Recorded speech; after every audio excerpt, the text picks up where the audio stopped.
Hello everyone, L1 online programme में आप सभी का स्वागत है। सभी को गुड आफ्टरनून। प्रियांशु, हर्षित, खुशबू, सत्यम, प्रशांत, शशांक, सभी को गुड आफ्टरनून। हम लोगों ने लास्ट क्लास में फोर्स के कुछ क्वेश्चन देखे थे जो आपके तरफ से आए थे। आपके तरफ से वही 6 बस फोटो आया था और आई थिंक ज़्यादा क्वेश्चन नहीं थे, कुछ वही था।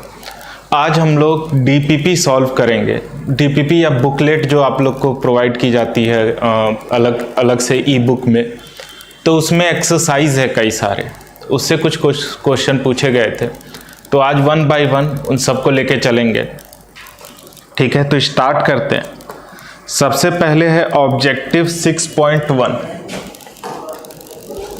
ठीक है, तो इसमें पहला क्वेश्चन है, क्वेश्चन इनर्शिया के ऊपर है, तो काफ़ी इजी क्वेश्चन है। जैसे हमें क्योंकि हम आज स्लाइड दे नहीं रहे, तो आपको उम्मीद है कि आप लोगों ने वो सारी चीज़ें क्योंकि कई बार बताई जा चुकी हैं, तो होप कि आपको याद होंगी। तो स्टार्ट करते हैं। इसमें है पहला question, if A and B two object with mass 10 kg and 30 kg respectively, then A has more inertia than B. क्या कह रहा है कि एक ऑब्जेक्ट है ए, एक ऑब्जेक्ट है बी, इसका 10 kg का ये ऑब्जेक्ट है, ये 30 kg का है। अब पूछ रहा है किसका इनर्शिया ज़्यादा होगा। तो हमें पता है कि इनर्शिया जो है डिपेंड करता है मास पे। जिसका मास ज़्यादा होगा इनर्शिया उसका ज़्यादा होगा। सिर्फ इनर्शिया किस पे डिपेंड करता है? मास पे। तो अगर इससे देखें तो इनर्शिया किसका ज़्यादा होगा? बी का। बी का इनर्शिया ज़्यादा होगा। तो इसमें था पहला option, A has more inertia than B. A का इनर्शिया बी से ज़्यादा है।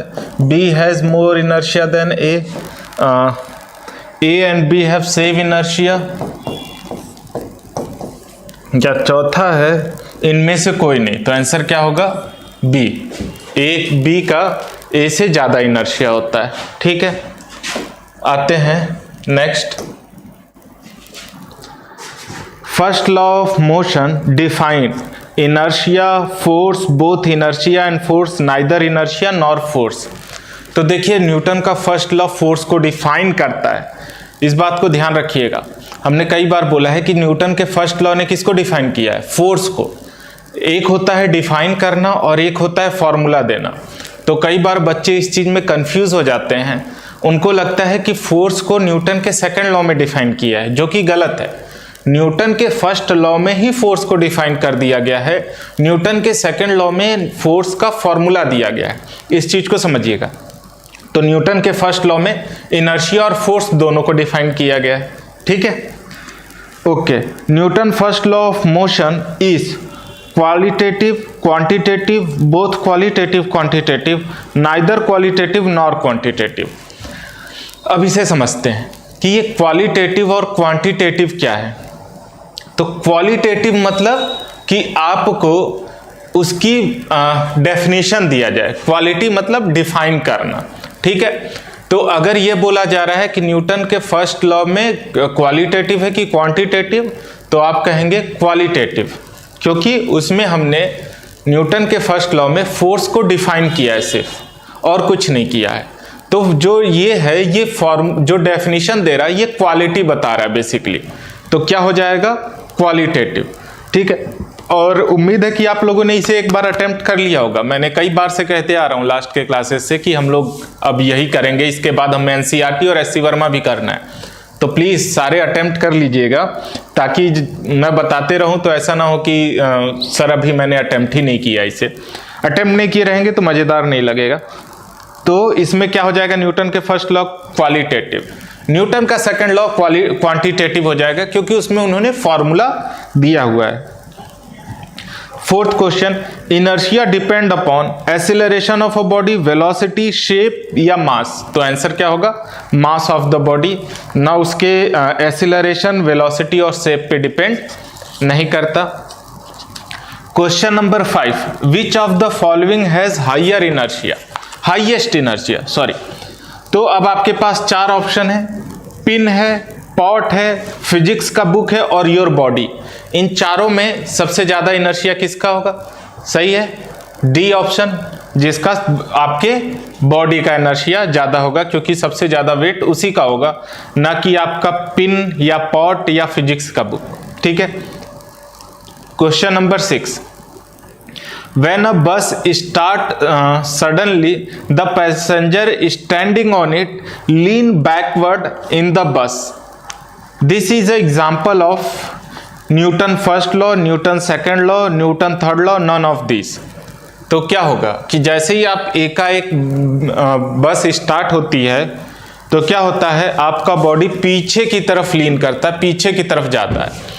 तो ये किसका एग्जाम्पल है? न्यूटन के first law, second law, third law की इसमें से कोई नहीं। तो आंसर क्या होगा? न्यूटन के फर्स्ट लॉ। सही है, न्यूटन के फर्स्ट लॉ का ये आंसर है, क्योंकि हमने inertia of rest, inertia of motion, inertia of direction या लॉ ऑफ इनर्शिया, ये कौन है? ये न्यूटन का फर्स्ट लॉ है। अगर और स्पेसिफिक करें तो ये इनर्शिया ऑफ रेस्ट का एग्जाम्पल है। नेक्स्ट क्वेश्चन है, the law which define force is. तो फोर्स को डिफाइन करता है न्यूटन का फर्स्ट लॉ, फोर्स के लिए फॉर्मूला देता है न्यूटन का second law. Next question, inertia of rest is property by virtue of which the body is unable to change by itself। जो inertia of rest है उसके वजह से कोई बॉडी अपना क्या नहीं चेंज कर पाती। पहला है स्टेट ऑफ रेस्ट ओनली, दूसरा state of uniform linear motion, तीसरा इनर्शिया ऑफ डायरेक्शन ओनली, चौथा स्टडी स्टेट ऑफ रेस्ट। तो देखिए ये इनर्शिया ऑफ रेस्ट की बात कहा है ना।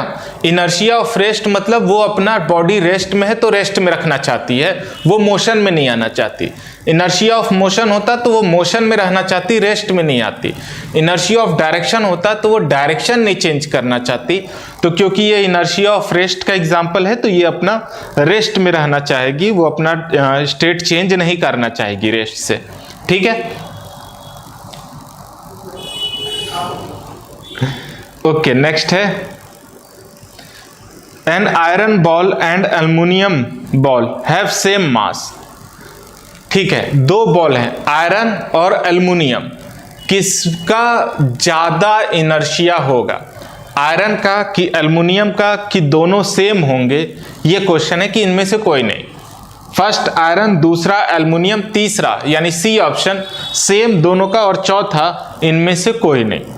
तो आंसर होगा ऑब्वियसली सी, आयरन और एल्युमिनियम दोनों हमने लिए हैं सेम मास के, मतलब 1 kg आयरन ले लिया, 1 kg एल्युमिनियम ले लिया, तो इनर्शिया जो है वो मास पे डिपेंड करता है। जब दोनों का मास सेम हो गया तो फिर दोनों का इनर्शिया सेम होगा। ठीक है, लास्ट क्वेश्चन डीपीपी 6.1 का, मास मेजर अमाउंट ऑफ। तो क्या करता है? इनर्शिया, मोशन, वेलोसिटी और एक्सीलरेशन। तो इनर्शिया होगा इसका आंसर। ठीक है, तो ये हमारा डीपीपी 6.1 था। सब्जेक्टिव डीपीपी 6.2 है, तो सब्जेक्टिव डीपीपी मैं नहीं करा रहा हूं, सब्जेक्टिव आप अपने से कर लीजिएगा, उसमें कुछ खास है नहीं। ओके, आते हैं नेक्स्ट डीपीपी 7.1 पे, है ना। डीपीपी 7.1 कह रहा है न्यूटन लॉज ऑफ मोशन क्या डिफाइन करता है? Sorry, Newton second law of motion क्या डिफाइन करता है? Define force, define inertia, give measure of force, none of this. तो सिंपल सा है कि आपका जो न्यूटन का सेकंड लॉ होता है वो क्या करता है, वो आपको डिफाइन, पहला ऑप्शन है डिफाइन फोर्स, नहीं, वो न्यूटन का फर्स्ट लॉ डिफाइन करता है। डिफाइन इनर्शिया, वो भी न्यूटन का फर्स्ट लॉ डिफाइन करता है। कहा है गिव मेजर ऑफ फोर्स, तो ये सही है, क्योंकि हम लोग न्यूटन के सेकंड लॉ से निकाले हैं फोर्स इक्वल्स टू ma। तो ये जो फॉर्मूला आप निकाले हो ये क्या देता है? यही आपका डिफाइन करता है, यानी फोर्स देता है। तो सी ऑप्शन सही होगा। सही है। Newton second law of motion is qualitative, quantitative, both qualitative quantitative, neither qualitative nor quantitative. ये तो अभी पहले ही देखा है कि न्यूटन का फर्स्ट लॉ क्वालिटेटिव होता है और न्यूटन का सेकंड लॉ क्वांटिटेटिव होता है, तो आंसर क्वांटिटेटिव हो जाएगा। Third question, momentum measure amount of in a body, क्या? Inertia, motion, velocity, acceleration. तो क्वेश्चन ये है कि जो मोमेंटम है वो क्या मेजर करता है किसी बॉडी का? तो क्या होता है? मोमेंटम मोशन मेजर करता है, या कह लीजिए वेलोसिटी, है ना? क्या मेजर करता है? वेलोसिटी मेजर करता है, क्योंकि मोमेंटम का अगर आप ऑप्शन देखेंगे, तो P इक्वल टू होता है mv। किसी बॉडी में कितनी वेलोसिटी है वही मेजर करता है आपका न्यूटन का momentum. Force measure rate of change of a body. तो फोर्स का आपने डेफिनेशन पढ़ा है, force is directly proportional to rate of change of momentum, यानी कि force measure rate of change of क्या होगा answer? Momentum. Okay, next question है CGS unit of force, metre per second, second per metre, dyne या newton. Question है कि CGS unit of force क्या होगा? एक ये क्वेश्चन तुरंत कमेंट कीजिए, सीजीएस यूनिट ऑफ फोर्स।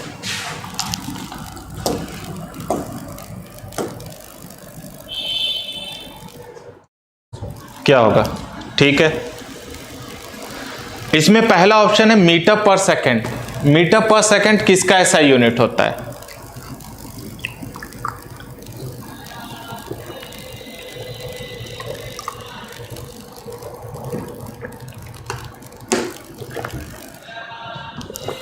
पहला ऑप्शन था कि मीटर पर सेकेंड, तो आप बता सकते हैं मीटर पर सेकेंड किसका ऐसा यूनिट होता है?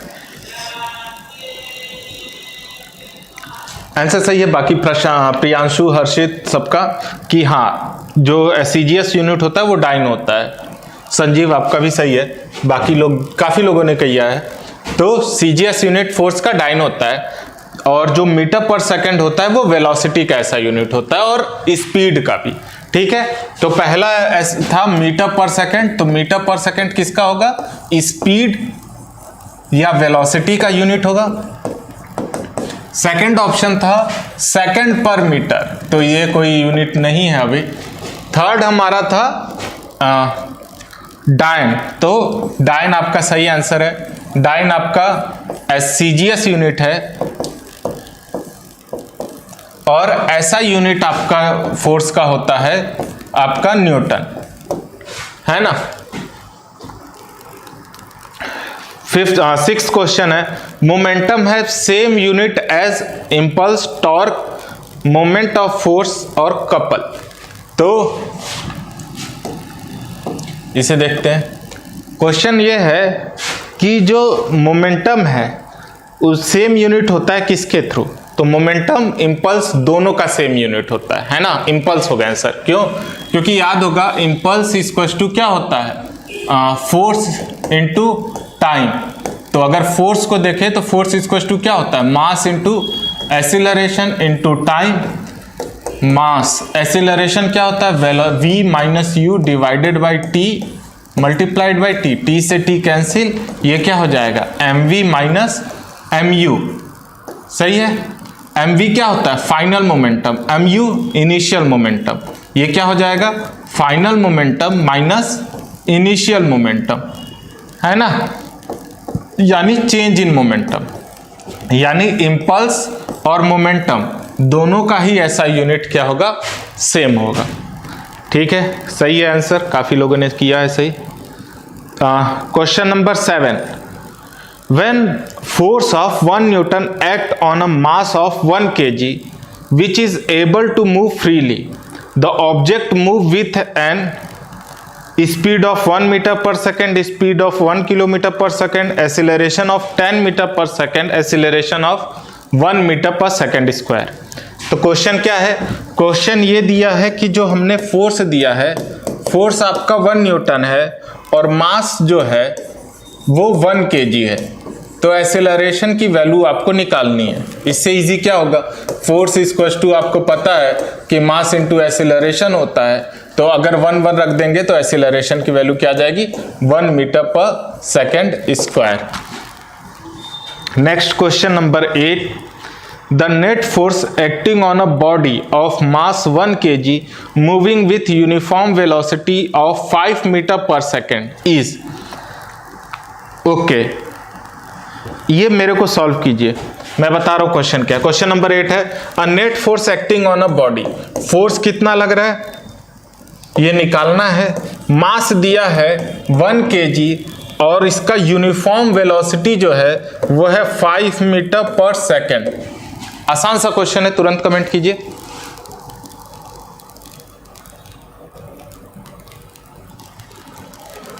फोर्स आपको निकालना है, मास 1 kg, वेलोसिटी है 5 मीटर पर सेकेंड। फोर्स आप निकालिए। बाकी लास्ट क्वेश्चन का आंसर काफी लोगों ने सही किया है, प्रशांत, सत्यम, हर्षित, राय, प्रशांत ऑन का मतलब मैं नहीं समझा, खुशबू सही है, सत्यम आंसर आपका आया 5 न्यूटन। ओके, और कोई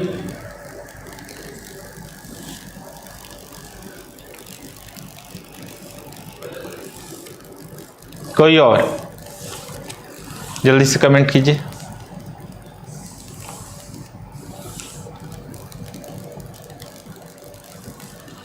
क्वेश्चन है कि फोर्स 1 निकालना है, मास 1 kg और velocity 5 metre per second constant velocity है, क्या होगा answer.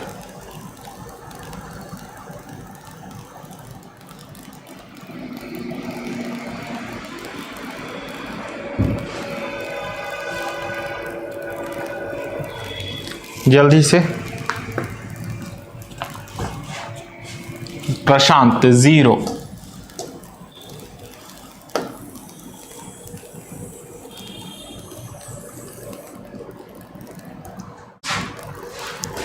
Okay, Rai star 0।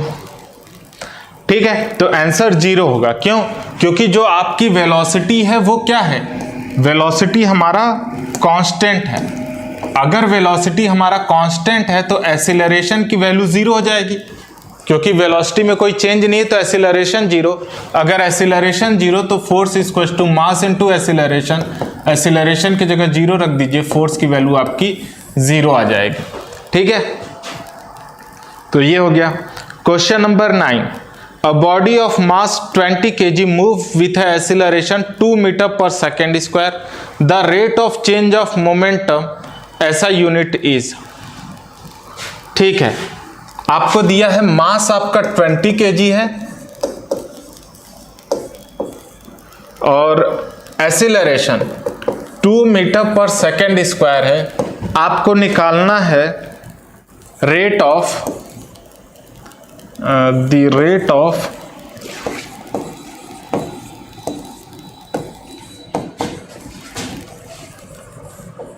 Change of momentum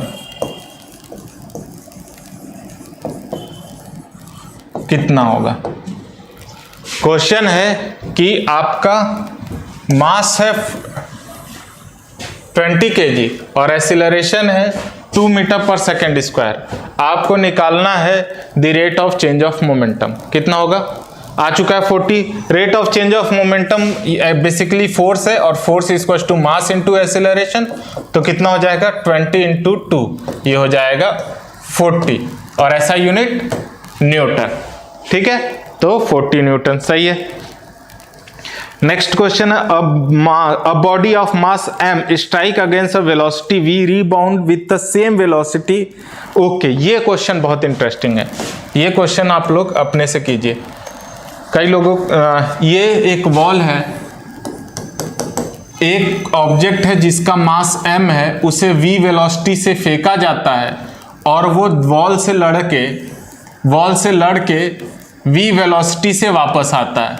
हमें चेंज इन मोमेंटम निकालना है, फाइंड चेंज इन मोमेंटम। इसका क्या निकालना है, change in momentum.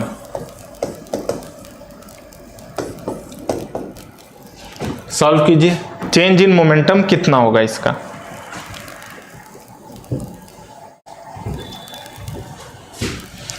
-2 MV 0। Okay, 2 answer आए। अटेम्प्ट कीजिए बाकी लोग भी।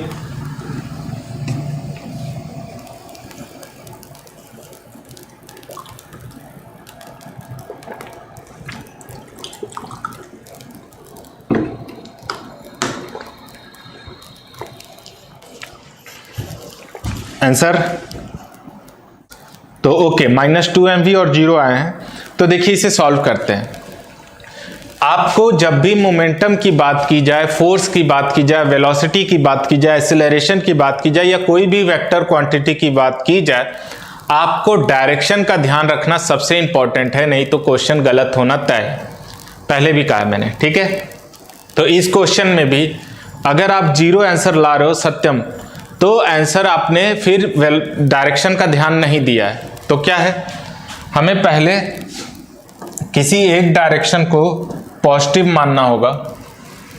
तो अगर हमने ये डायरेक्शन पॉजिटिव ले ली, ठीक, तो हमारा क्या होगा, initial momentum P initial M into initial velocity V और final momentum M into final velocity.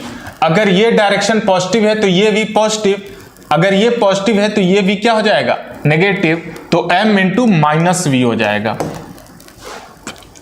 यानी फाइनल मोमेंटम जो होगा मास इंटू V नेगेटिव के साथ, और इनिशियल मोमेंटम ये है mv। तो चेंज इन मोमेंटम क्या हो जाएगा, final momentum minus initial momentum. Final momentum क्या है, -mv, initial momentum mv। Initial momentum mv है और फाइनल मोमेंटम कितना, -mv। तो ये क्या आएगा, -mv, ये हो जाएगा -2mv।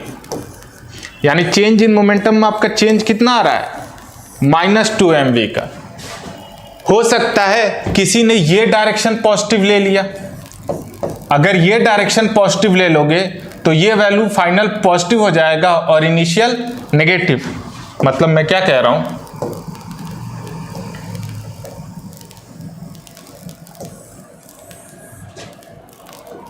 हमने कहा हम ये डायरेक्शन अगर पॉजिटिव ले ले रहे हैं, अगर ये डायरेक्शन पॉजिटिव लिया तो ये फाइनल पॉजिटिव हो जाएगा और इनिशियल नेगेटिव।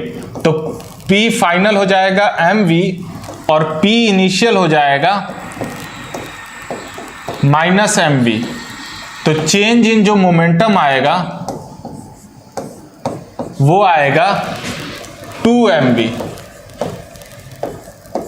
तो नेगेटिव है कि पॉजिटिव, इससे कोई लेना देना नहीं है, आपका आंसर 2mv आएगा, ठीक है। तो अलग अलग केसेस में दे दिया है, तो जिनका 0 आ रहा था उस इस चीज को ध्यान देंगे, ठीक है। ओके, ये क्वेश्चन नंबर 10 था। Question number 11, gram weight is a unit of mass weight both A and B, neither A और B। तो मास वेट किसका यूनिट है, gram weight, sorry gram weight किसका यूनिट है, मास का, वेट का, मास और वेट दोनों का, मास और वेट किसी का नहीं। तो आंसर दीजिए इसका। तो हमने किया हुआ है, ग्राम वेट जो होता है, ग्राम वेट आपका वेट का ऐसा यूनिट होता है ना। 9.8 newton is equal to 1 kg of 1 kilo weight A and B both, neither A and B। तो हमें पता है कि 1 किलोग्राम फोर्स जो होता है वो 9.8 न्यूटन के बराबर होता है ना। ये कराया था हम लोगों ने, ये सॉल्व किया है, और 1 GF इक्वल टू 981 डाइन होता है। ये सारी चीजें हम लोगों ने की हुई है। A body of mass 5 kg undergoes a change in speed from 20 meter per second to 0.2 meter per second. The momentum is, तो क्या है कि एक इनिशियल वेलोसिटी जो थी, जिसे u से डिनोट कर देते हैं, इनिशियल वेलोसिटी जो थी आपकी वो थी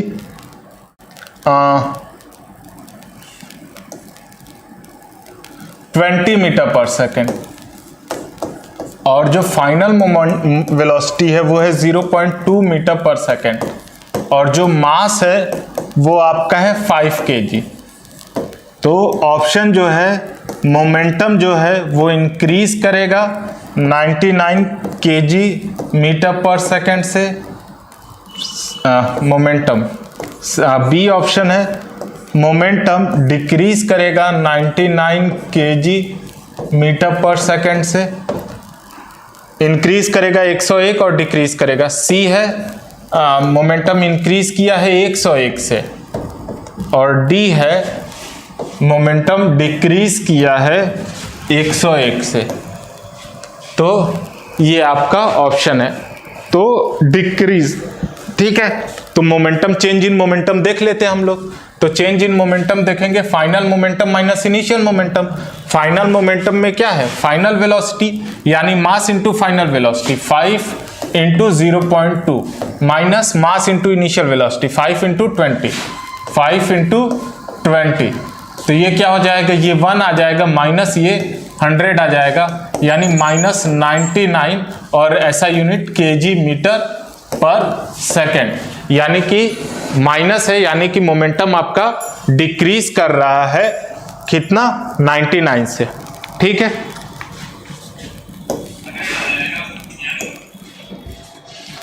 ओके आगे आते हैं। Question number 14, combined effect of mass and velocity taken in account by a physical quantity. तो वो क्या होगा, मोमेंटम। मोमेंटम क्या होता है, प्रोडक्ट होता है मास और वेलोसिटी का। तो इसने पूछा है कि आपका कौन सा फिजिकल क्वांटिटी है जो कंबाइन इफेक्ट देता है मास और वेलोसिटी का।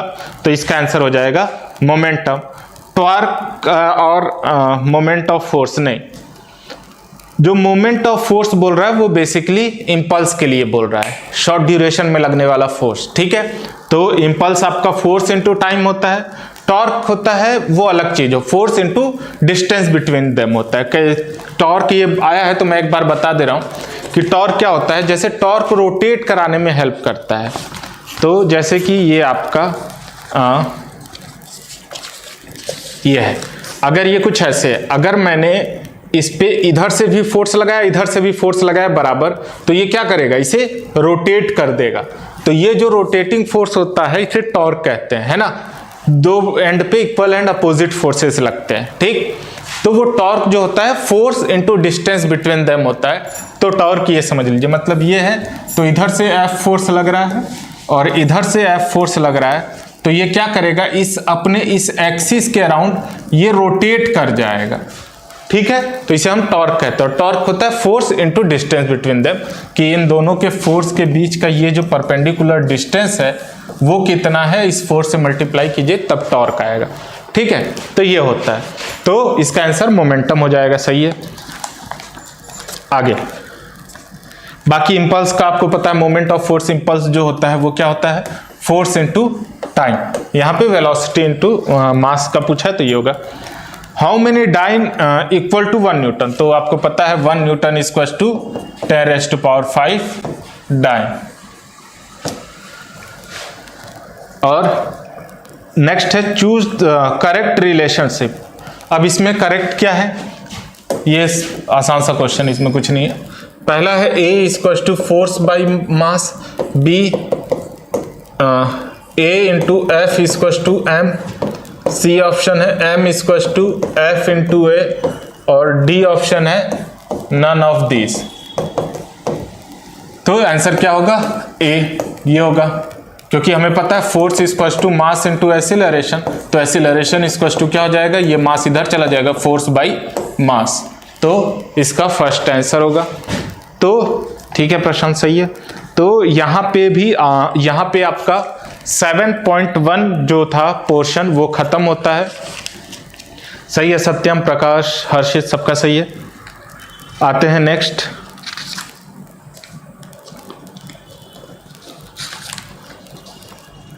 ये डीपीपी का लास्ट एक्सरसाइज है 8.1। ये ख़त्म होने के साथ ही आपका ये जो बुकलेट का पोर्शन है वो ख़त्म हो जाएगा। नेक्स्ट क्लास में हम कोशिश करेंगे कि अगर आपके तरफ से कोई, पहले ही बता दे रहा हूँ कि अगर आप एनसीईआरटी हम लोग कवर करेंगे साथ में एससी वर्मा के क्वेश्चन, तो उसके लिए आपको एससी वर्मा सॉल्व करके मेरे को क्वेश्चन भेजने होंगे। ठीक है, बुक का वो क्वेश्चन क्लिक कीजिए फ़ोटो और उसे डाउट सेक्शन में भेज दीजिए, मैं उसे अगले दिन डिस्कस कर दूंगा। अगर मेरे को क्वेश्चन नहीं आएंगे आप लोग के तरफ से तो मैं सिर्फ एनसीईआरटी का सॉल्यूशन देके एनसीईआरटी डिस्कस करके ख़त्म कर दूंगा क्लास, क्योंकि एक क्लास और हम लोग क्वेश्चन आंसर पे लेंगे और आपके डाउट पे, क्योंकि आपके तरफ से कोई ज़्यादा डाउट्स आ नहीं रहे हैं। तो या तो आप सॉल्व नहीं कर रहे हो या तो आपको डाउट नहीं है, तो दोनों ही केसेस में प्रॉब्लम आपको होगी। हर्षित, अगर बुक नहीं है तो फिर किसी फ्रेंड से कहिए आपको 2 पेज का होता है, 2 पेज आपको क्लिक करके भेज दे। जिसके पास भी बुक नहीं है, मतलब जिसके पास बुक है उससे वो 2 पेज, देखिए बेसिकली क्वेश्चन आंसर के जो एक्सरसाइज के क्वेश्चन होते हैं वो 2 पेज के होते हैं। 2 पेज क्लिक करके बाकी अपने फ्रेंड्स लोग में डिस्ट्रीब्यूट कर लीजिए। हर्षित, आप भी किसी से मांग लीजिए या कहीं से अरेंज कर लीजिए, 2 पेज की बात है, कोई भी क्लिक करके आपको दे देगा। ठीक है, तो जरूर से आप लोग एससी वर्मा सॉल्व कर लीजिए और उसके क्वेश्चन हमें भेज दीजिए। वो कंपलसरी है सॉल्व करना, एससी वर्मा, एनसीईआरटी, ये डीपीपी। ठीक है, उसके बाद उससे बाहर के आप क्वेश्चन सॉल्व करते हो, बहुत जरूरी है, मतलब बहुत बेटर है। वो क्वेश्चन भी आप मेरे से पूछिए, मैं उसे सॉल्व करूंगा। लेकिन ये नेक्स्ट क्लास ही लास्ट रहेगा क्वेश्चन आंसर पे 2nd चैप्टर का, नहीं तो फिर नहीं हो पाएगा। ठीक है, फिर अगर आप क्वेश्चन वक्त बेवक्त भेजते रहोगे तो उसका कोई मतलब नहीं है। ऐसे आप भेजोगे तो हम सबके साथ डिस्कस कर पाएंगे, आपका डाउट किसी और के लिए भी बेनिफिट हो सकता है। लेकिन अगर क्योंकि मेरे को, मैं ये पहले से ही कह चुका हूँ, और मेरे को सिर्फ एक फ़ोटो आया था वो वाला जो लास्ट क्लास पे हमने डिस्कस किया था, बाकी किसी का कोई डाउट आया नहीं था। उसमें भी उसको क्या डाउट था, कौन सा पर्टिकुलर क्वेश्चन डाउट था उसने नहीं बोला था, तो मैंने सारे क्वेश्चन डिस्कस कर दिए। अगर आपको कोई भी वैसे ही डाउट है, आप क्वेश्चन का फोटो क्लिक कीजिए, टाइप मत कीजिएगा, रिक्वेस्ट है आपसे, क्योंकि आप लोग टाइप करते हैं या हाथ से लिखते हैं कॉपी में तो कुछ ना कुछ डाटा मिस कर देते हैं और फिर हम लोग के लिए बहुत दिक्कत हो जाती है वो समझने के लिए। तो कोशिश कीजिएगा वो बुक का ही क्वेश्चन क्लिक करके हमें भेजिएगा, कॉपी पे क्वेश्चन लिख के उसे क्लिक करके मत भेजिएगा। बुक जहां से आपने क्वेश्चन उठाया उसे क्लिक कीजिए और डाउट सेक्शन में लिख दीजिए कि हाँ ये वाला क्वेश्चन हमें नहीं आ रहा है, इसे डिस्कस किया जाए। हम नेक्स्ट क्लास पे वो डाउट आपका डिस्कस करेंगे। क्या क्या किसमें एससी वर्मा और जो भी आपके पास साइड बुक है। हर्षित, आपके पास एससी वर्मा नहीं होगी तो आपके पास कोई ना कोई साइड बुक होगी, आप उसे सॉल्व करके उससे के कोई क्वेश्चन होंगे वो भेजिए। लेकिन ये मैं कह रहा हूँ कि ये नेक्स्ट क्लास तक, उसके बाद हम इस चैप्टर से लेके कोई भी क्वेश्चन, डाउट क्वेश्चन नहीं लेके चलेंगे। ये 3rd हमारा क्लास है क्वेश्चन आंसर पे, तो उसके बाद फिर अगर आप भेजते रहेंगे तो उसका कोई मतलब नहीं, कोई तथ्य नहीं है। आप पूछिए, कल तक अगले क्लास तक जितने आपको इस चैप्टर से डाउट है उसे पूछ लीजिए। फिर उसके बाद के क्लास में हम लोग लास्ट चैप्टर को रिवाइज करेंगे और उसके ऊपर सिर्फ एक क्वेश्चन किसी बंदे ने पूछा है, मैं वही क्वेश्चन लूंगा और फिर डीपीपी आई थिंक सॉल्व कराया जा चुका है, लेकिन डीपीपी सॉल्व करा देंगे और एनसीईआरटी और एससी वर्मा, तो यही रहेगा सीक्वेंस। तो आप जरूर से जितने क्वेश्चन हो पाए नेक्स्ट क्लास तक पूछ लीजिए इस चैप्टर से, फिर दोबारा मत उस पे आइएगा। ठीक है, तो होप इतना क्लियर हो गया होगा आपको। आते हैं लास्ट डीपीपी का एक्सरसाइज 8.1 पे, तो स्टार्ट करते हैं। पहला क्वेश्चन है, if a moving ball A collide with another ball B then momentum of A equals to momentum of B, momentum of A plus momentum of B before collision equals to momentum of A and B after collision, neither A और B, both A और be possible. तो कहा है, ये conservation of linear momentum का question है कि ये हमारा ए है, ये बी है, ये u1, ये u2, ये कोलाइड किए और ये v1 v2 a और b। अब कह रहा है कि क्या ऑप्शन सही होगा। तो आपको याद होगा, तो कंजर्वेशन ऑफ लीनियर मोमेंटम में सही है। कंजर्वेशन ऑफ लीनियर मोमेंटम में आपने किया था m1 u1 plus m2 u2 equals to m1 v1 plus m2 v2। तो ये क्या था? लीनियर मोमेंटम बिफोर कोलिजन, है ना। Momentum, initial momentum of first plus initial momentum of second equals to final momentum of first plus final momentum of second, यानी initial momentum equals to final momentum हुआ था। Initial momentum यानी before collision और final momentum is after collision. Okay, सभी का answer सही है, B option. When a bullet is fired from a gun, the gun require is conservation, mass conservation of momentum, conservation of kinetic energy, none of these। तो conservation of momentum होता है कि momentum conserve करने के लिए जब आप bullet से मतलब गन से बुलेट फायर करते हो तो गन पीछे की तरफ आता है, गन रिक्वाइल करता है। ये किसके लिए होता है? आपका मोमेंटम कंजर्व करने के लिए। ठीक है। Question number 3, a bullet is bullet in होना चाहिए। A bullet in motion hit and get embedded in a solid resting on a frictionless table. ठीक है। What conserve momentum and kinetic energy, momentum kinetic energy, none of this. तो momentum होगा। हमने conservation of linear momentum पे question है तो ये सारी चीजें। काइनेटिक एनर्जी, कई बार आपका मोमेंटम और एनर्जी दोनों कंजर्व रहता है। ठीक है। तो एनर्जी कंजर्वेशन का हम लोग को क्लास 11th में पढ़ना है। क्लास 11th में हमारा चैप्टर है एक फिजिक्स में कोलिजन, वहाँ पे आपको काफ़ी डिटेल में पढ़ाया जाएगा। वहाँ हम काइनेटिक मतलब एनर्जी भी कंजर्व करेंगे। ठीक है। Kinetic energy plus potential energy यानी मैकेनिकल एनर्जी हमारा कंजर्व रहता है। तो अगर कहीं पे एनर्जी मोमेंटम पोटेंशियल एनर्जी में कन्वर्ट नहीं हो रही है तो काइनेटिक एनर्जी हमारा बिफोर कोलिजन और काइनेटिक एनर्जी आफ्टर कोलिजन हमारा कंजर्व रहेगा। तो ये चीज़ें हम क्लास 11th में डिटेल में कोलिजन में पढ़ेंगे या फिर जिससे भी आप पढ़ेंगे तो वहाँ पे है। क्वेश्चन नंबर 4, इसे देखते हैं। क्वेश्चन नंबर 4 कह रहा है a bullet of mass 0.1 kg is fire from a gun waiting 5 kg। तो ठीक है, मास ऑफ बुलेट है 0.5 सॉरी मास ऑफ बुलेट है 0.01 kg। मास ऑफ गन है आपका 5 kg। Initial speed of bullet यानी initial speed of bullet u initial bullet के लिए कितना है? 250 मीटर पर सेकेंड।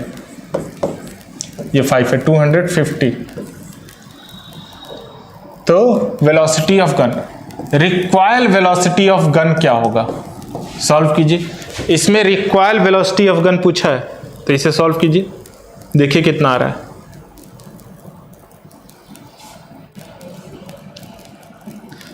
(0.5 माइनस के साथ। सत्यम ए, अच्छा तुम लोग बुक लेके बैठे हो फिर तो बेटर है। रिक्वायर्ड पूछा मैंने, ध्यान दीजिएगा।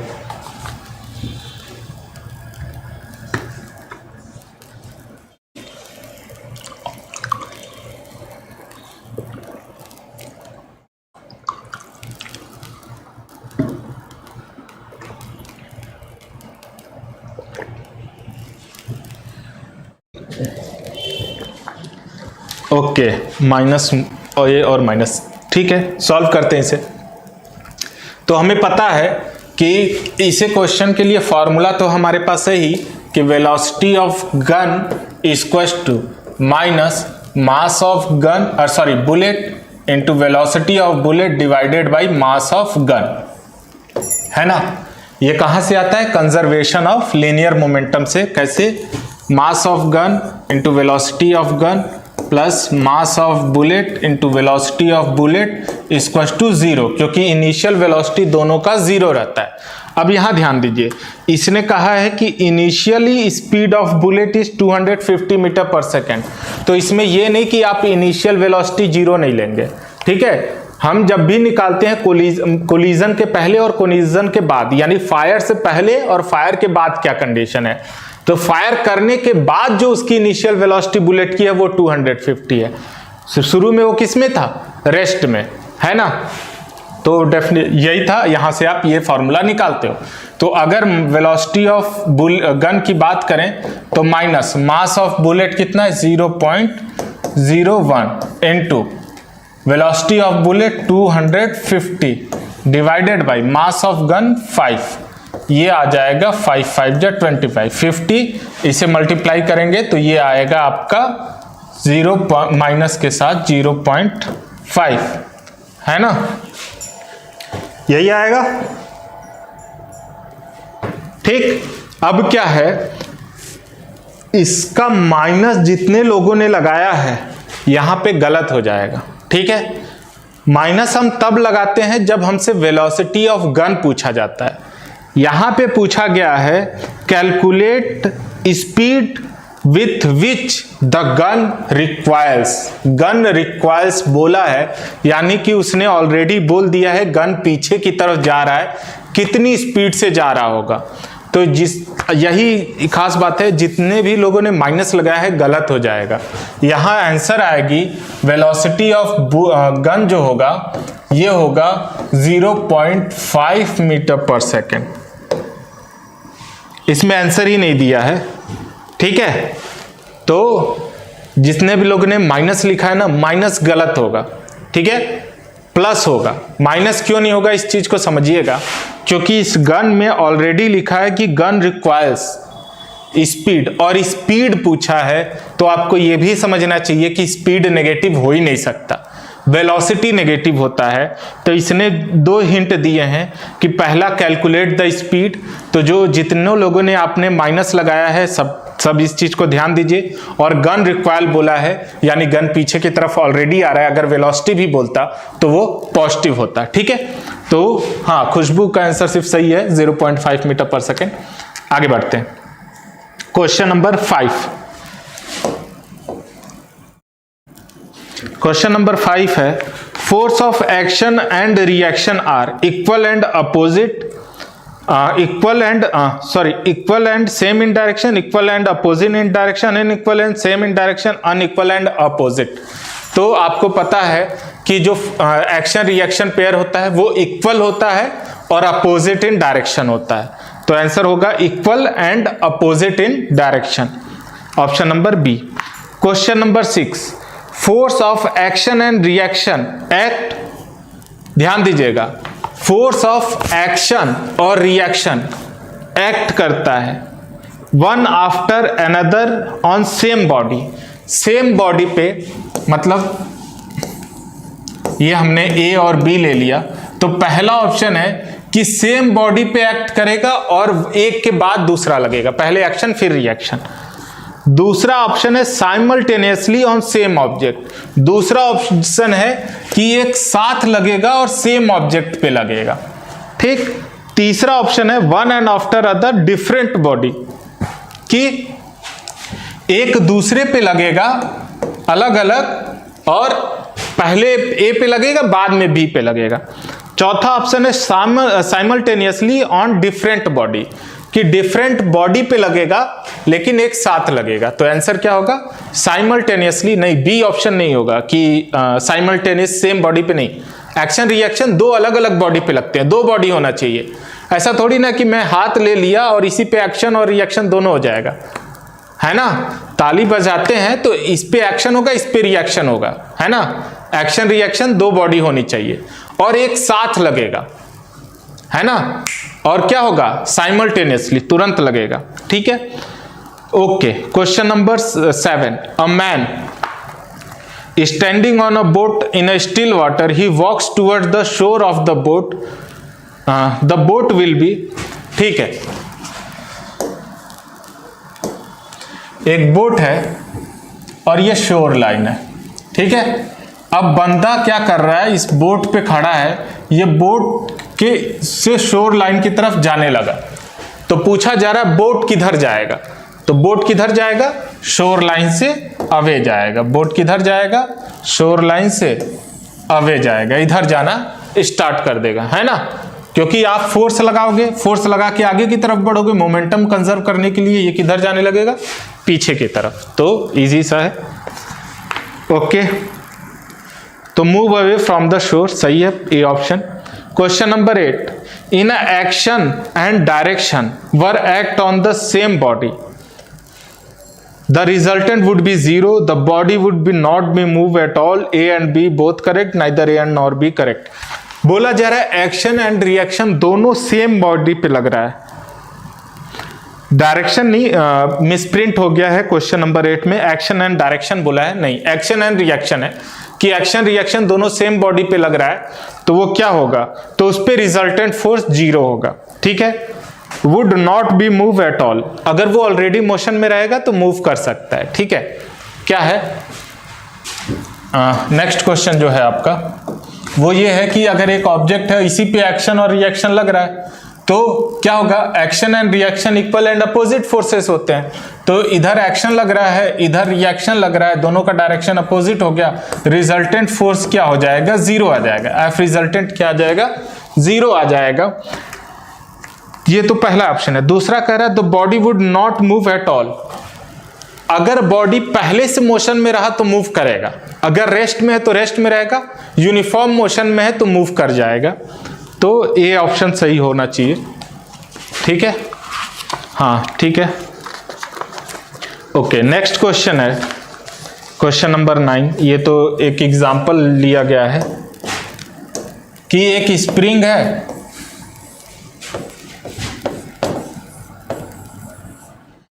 जितनी रीडिंग इसमें दिखाती है उतनी ही रीडिंग इसमें दिखा रही है 1.5 न्यूटन, तो इसमें कितने दिखाएगी, तो इसमें भी दिखाएगी 1.5 न्यूटन। ये तो एक्शन रिएक्शन का एग्जांपल लिया था, तो हमने समझाया था कि दोनों स्प्रिंग में जो रीडिंग आती है वो सेम आती है, तो इसमें अगर 1.5 न्यूटन है तो उसमें भी 1.5 न्यूटन आएगा, ठीक है।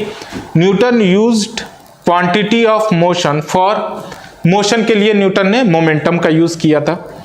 तो और नेक्स्ट क्वेश्चन है, a cannon after flying recoils due to conservation of energy, back thrust of gas production, Newton first law of motion, Newton third law of motion. एक कैनन है वो ऊपर की तरफ क्यों जाता है, न्यूटन थर्ड लॉ, जितना एग्जॉस्ट वो देगा उतना ही तेजी से वो ऊपर जाएगा, ठीक है। क्वेश्चन नंबर 12, ये इंटरेस्टिंग क्वेश्चन है, अगर डाटा थोड़ा सा अलग होता तो।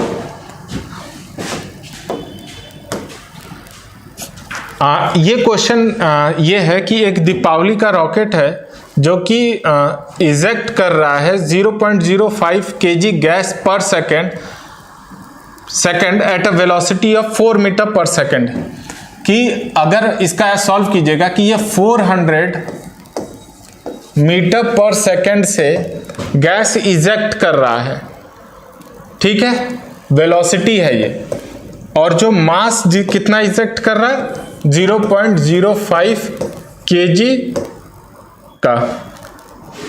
आपको एक्सीलरेशन निकालना है, एक्सीलरेशन कितना होगा, सॉल्व कीजिए। क्वेश्चन मैं फिर से पढ़ रहा हूं, a Diwali rocket is ejecting 0.05 kg of gas per second, time आपको दिया है, सॉरी टाइम मैंने देना भूल गया, टाइम 1 सेकेंड, पर सेकेंड बोला यानी 1 सेकेंड में ये 0.05 kg का गैस निकाल रहा है, और कितनी स्पीड से, 400 मीटर पर सेकेंड से। आपको इसका एक्सीलरेशन कैलकुलेट करना है, accelerating force on of a rocket, acceleration नहीं फोर्स कैलकुलेट करना है। एक्सीलरेशन कैलकुलेट कर लेंगे तो फोर्स अपने आप कैलकुलेट हो जाएगा, फोर्स आपको बेसिकली कैलकुलेट करना है, ये तो अपने आप वो इंटरमीडिएट है वो कैलकुलेट करना ही होगा। आपको फोर्स निकालना है 20 न्यूटन, ओके 20 न्यूटन। एक्सीलरेशन भी निकालिए तो जरा, एक्सीलरेशन कितना आ रहा है, एक्सीलरेशन जिन्होंने भी 20 न्यूटन दिया है वो एक्सीलरेशन भी कैलकुलेट करके दे दे हमें।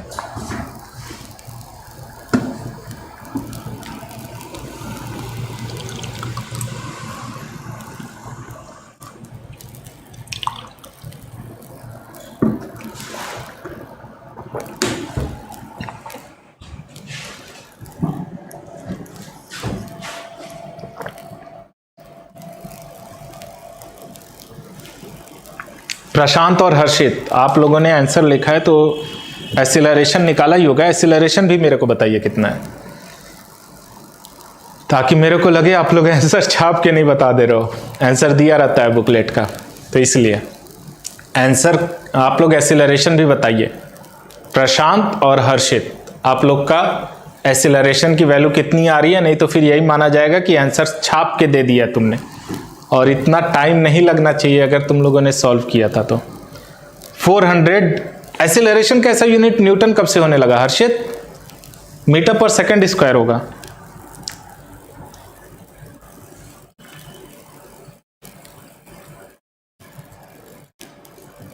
प्रशांत, ओके सॉल्व करते हैं। प्रशांत आंसर नहीं दे पाया अभी तक। देखिए एक्सीलरेशन क्या होता है? Acceleration final velocity minus initial velocity divided by time, तो v minus u divided by T. अब जब गैस जो होता है, अगर ये रॉकेट है, इसके अंदर गैस जो इजेक्ट हो रहा है, तो उसकी शुरू में वेलोसिटी तो जीरो ही रहेगी, तो गैस का इनिशियल वेलोसिटी क्या हुआ? जीरो, और फाइनल वेलोसिटी क्या हुआ? 400। तो क्या हो जाएगा? 400 माइनस जीरो डिवाइडेड बाई 1, तो कितना आ जाएगा? 400 मीटर पर सेकेंड स्क्वायर। तो फोर्स इक्वल टू कितना हो जाएगा? फोर्स इक्वल टू हो जाएगा आपका मास इंटू एक्सीलरेशन। मास कितना है? 0.05 इंटू एक्सीलरेशन 400, तो आपका आंसर आ जाएगा। ठीक है, कितना? 20 Newton.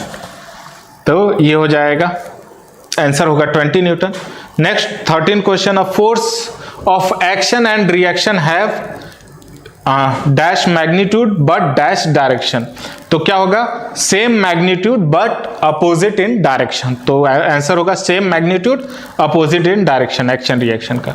Choose correct statement. Action and reaction force act on same object, action and reaction act on different object, A and B both possible, neither A nor B। ये तो simple सा है। तो यहां पे आपका ये पूरा पोर्शन खत्म होता है DPP। ठीक है, अब हम लोग नेक्स्ट क्लास में, जैसे बोला है कि आप लोग SC वर्मा और NCERT दोनों सॉल्व कीजिए। साथ में आपके पास कोई भी साइड बुक हो, कोई भी, आप उसे सॉल्व कीजिए। अगर आपको क्वेश्चन नहीं समझ में आता, क्लिक कीजिए, मेरे को सेंड कीजिए, मैं उसे सॉल्व करूंगा। ठीक है, ये ध्यान रखिएगा, नेक्स्ट क्लास हमारा इस फोर्स पे लास्ट क्लास रहेगा। उसके बाद हम लोग फिर अगले क्लास में मोशन, जो आपको लास्ट चैप्टर में पढ़ाया है, उसका रिवीजन कराएंगे, और उसके बाद फिर वही सारी चीज़ें DPP उसका सॉल्व कराया जाएगा, NCERT, SC वर्मा, ये 3 बेसिक बुकें हम सॉल्व कराएंगे। उसके बाद आपके पास कोई क्वेश्चन है तो ज़रूर भेजिए। आप लोगों का, मेरा फिर कह रहा हूँ, आप लोगों ने मोशन के ऊपर सिर्फ एक क्वेश्चन भेजा है मेरे को, सिर्फ और सिर्फ एक क्वेश्चन। ठीक है, तो और क्वेश्चन भेजिए साथ में। ठीक है, तो आज के लिए इतना ही, बाकी हम लोग नेक्स्ट क्लास में देखेंगे। Okay, thank you.